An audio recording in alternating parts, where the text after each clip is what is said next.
David needs to open a public store. Y'all should help me convince him.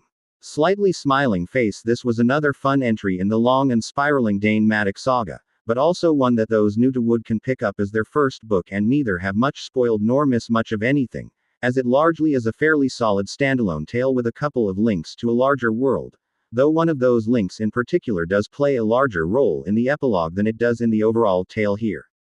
Instead, what we get here is an adventure thriller based in the American Southwest featuring its most famous of creatures, the Roswell aliens, and the various lore and objective facts that are known about that event all those years ago.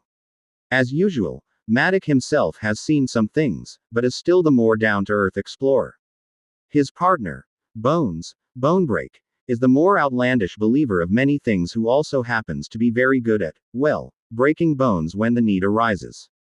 As with most of these tales, there is at least some plausibly archaeology-ish setup, a lot of being chased by people with bad intentions, a few key fights, and particularly later in these adventures, as this book is some element of sci-fi and or the supernatural. Though in this case it does have a more interesting spin on the concepts than I've seen in other works, and I've read a lot of interesting stuff related to these particular events. But the reason David needs to create a public store, he has created a symbol for a group, and granted, these people are the antagonist for this novel. That is so badass I actually would consider getting a tattoo of it, and despite having several tattoos, many of them book-inspired, that isn't something I say very often.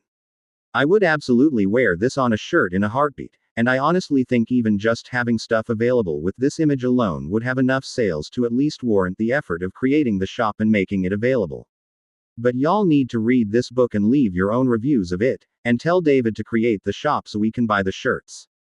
Maybe if enough people gently ask him, he'll eventually do it just to get us to leave him alone. Grin. Very much recommended.